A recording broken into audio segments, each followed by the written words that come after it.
김관진 청와대 국가안보실장을 경질해야 할 이유가 많습니다만 한 5가지 정도로 정리해 보도록 하겠습니다. 김관진 청와대 국가안보실장이 군 검찰의 국군 사이버사령부 정치 관련 댓글 작성 의혹 수사에서 부하들의 윗선 감싸기와 검찰의 수사의지 박약 또는 미약으로 살아남았습니다. 국방부 장관 당시 사이버사령부의 1일 사이버 동향과 심리전 대응 작전 결과를 계속 보고받았던 김 실장이 유독 정치 관여 부분만 보고받지 않았다는 것은 어불성설입니다. 이게 믿어지십니까? 김관진 실장의 관여 여부는 물론 법원에서 밝혀질 것으로 기대합니다만 이와는 별개로 상급 관리자로서의 책임이 엄중한 만큼 김관진 실장이 경질되어야 하는 첫 번째 이유이기도 합니다. 둘째는 3년 6개월간 국방의 수장으로서 군을 쥐락펴락했던 김관진 실장이 방위사업 비리의 복마전이 펼쳐지는 동안 이를 전혀 감독하지 못하고 방관한 점은 그야말로 무능의 극치라고 할 수밖에 없습니다. 셋째는 구멍 뚫린 군의 경계태세와 안보 무능을 적나라하게 드러낸 기억나실 겁니다. 노쿠기순 사건. 이 건에 대해서도 당시 군의 최고 책임자로서 이제라도 책임을 물어야 합니다. 넷째는 윤일병 사망 사건을 비롯해 수많은 군대 내 폭행과 성폭력 등 군내 가혹행위를 방치하고 이러한 사건이 가족의 노력으로 밝혀질 때까지 군에 의해 은폐된 데 대해서도 역시 자유롭지 못합니다. 다섯째는 참여정부 시절 합참의장으로 전시작전 통제권 환수를 추진했던 김관진 실장이 환수 추진을 번복하고 연기한 것은 영혼이 없는 정치군인의 전형을 보여주고 있습니다. 군의 기강은 신상 필벌에 달려 있습니다. 김관진 실장을 그대로 두고 대한민국의 안보를 말하는 것도 방위사업 비리 척결을 말하는 것도 군의 정치개입 금지를 말하는 것도 다 말장난에 불과합니다. 박근혜 대통령은 김관진 국가안보실장을 경질해 국가안보를 바로 세울 의지를 국민에게 분명하게 보여주실 것을 촉구합니다. 박근혜 정부가 2017년까지 독도에 지을 예정이었던 입도지원센터 건립계획을 취소했습니다. 독도 입도지원센터 건립계획은 지난 2008년부터 일본 아베 정권의 역사 왜곡, 우경화 움직임에 맞서서 독도 영유권 강화를 위해서 추진되어 왔습니다. 독도 방문객들의 안전관리에도 유용할 것이라는 기대감 역시 있었습니다.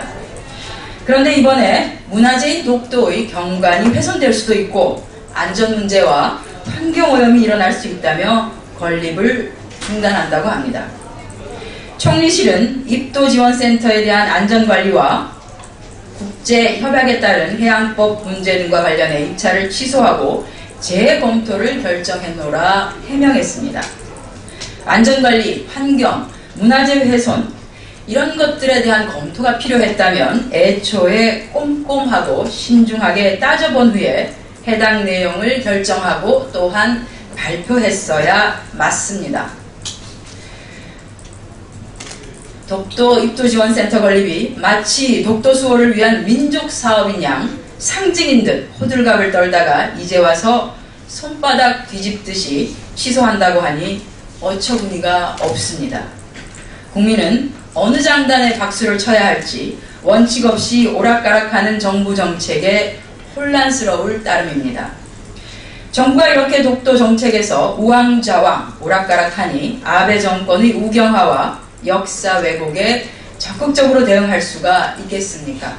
박근혜 정권은 원칙과 소신 있는 기조를 유지해서 더 이상 일본 정부에 빌미를 제공하는 일이 없도록 해야 할 것입니다. 2012년 진수 당시에 국내 기술로 제작된 최첨단 구조함이라고 자랑하던 통영함이 엉터리 부품 장착으로 이제 거대한 고철 덩어리가 될 지경에 이르렀습니다. 자고 일어나면 방산 비리가 하나씩 드러나고 있으니 아침에 눈을 뜨면 또 무슨 안보 비리가 터져 나왔을까 두려운 지경입니다. 비리와 부패로 생긴 안보 구멍으로 방산 비리가 본물처럼 터져 나오고 있습니다.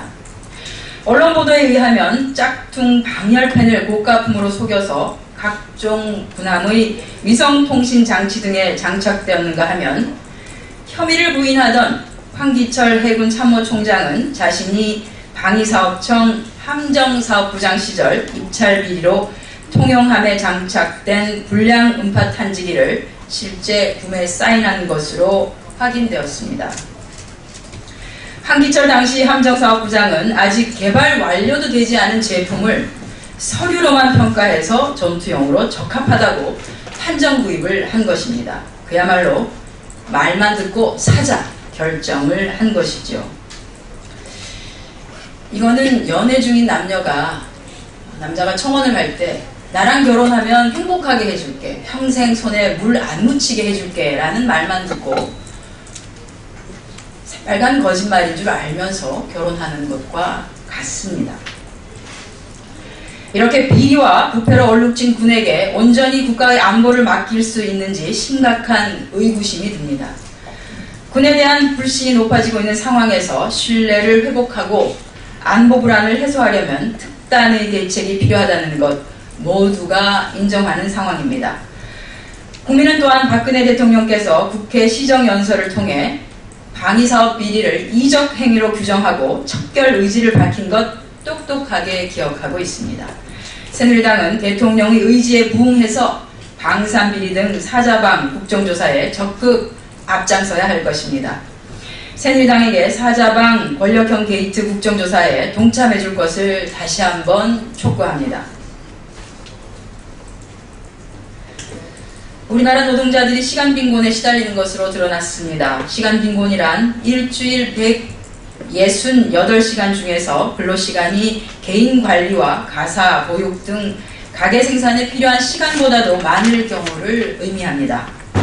한국고용정보원이 미국의 레비경제연구소와 공동으로 지난해 3월에서 12월 중에 실시한 소득과 빈곤계층을 위한 고용복지 정책 수입 방안 연구에 따르면 한국의 전체 노동인구 42%가 시간빈곤 상태로 그 숫자는 무려 930만 명에 달하는 것으로 드러났습니다. 그 가운데 여성이 56%인 510만 명에 이릅니다. 주목할 점은 시간 부족이 고려되니 기존에는 빈곤층이 아니었던 계층이 빈곤층이 될 수 있을 뿐 아니라 빈곤의 크기도 더해진다는 것을 밝히고 있습니다. 시간 부족을 대체할 노동력을 구매할 비용이 부족하기 때문입니다. 또한 여성, 맞벌이 가정, 저소득층에서 시간 빈곤의 위험이 더 큰 것으로 밝혀지고 있습니다. 최장 근로시간을 자랑하는 우리에게 시사하는 바가 매우 큽니다. 이제는 고용과 복지 정책을 마련해 나갈 때 단순히 고용률만을 얘기할 것이 아니라 고용 형태, 임금 수준은 물론이거니와 최소한의 삶의 질을 보장할 수 있는 시간이 최대한 보장되어야 할 것입니다. 이것이 과제입니다. 이제 더 이상 근로시간 단축을 늦출 수 없습니다. OECD 국가 중에 최고 수준인 우리의 근로시간, 이것을 줄이기 위한 정부 여당의 자세 전환 시급합니다. 또한 육아나 임신, 출산, 그리고 간병, 학업 등 필요에 따라서 자신의 근로시간 단축을 청구할 수 있는 권리 역시 보장되어야 할 것입니다. 네, 오늘 19차 비대위원회 의결 안건 말씀드리겠습니다. 비대위는 오늘 오전에 19차 회의에서 정치혁신위원회의 선거구 획정위원회 관련 보고를 받고 이를 추인했습니다. 이에 따라서 새정치민주연합은 선거구 획정위원회를 인적 구성의 공정성, 정치적 중립성, 그리고 선거구 획정의 독립성이라고 하는 3대 원칙 아래 중앙선관위도 국회도 아닌 제3의 독립기구로 설치하기로 결정했습니다. 중앙선관위 산하도 아니고 국회 산하도 아니라는 것입니다. 그 내용은 선거구 획정위원회를 독립적으로 설치 구성하고요. 선거구 획정위원회에서 안을 만들어 국회에 내면 정개특위의 심의나 의결 절차 없이 법률 개정안 발의 요건만 충족시켜서 바로 본회의에서 가부 여부만 결정하도록 국회법의 개정을 추진하는 것입니다. 참고로 OECD 국가 중에 중앙선관위 산하에 선거구 획정위원회를 두고 있는 나라는 멕시코밖에 없다는 점을 밝혀드립니다. 대개 OECD 국가는 제3의 독립된 기구로 선거구 획정위원회를 두고 있음을 밝혀드립니다. 네, 이상 오전 현안 브리핑 마치겠습니다.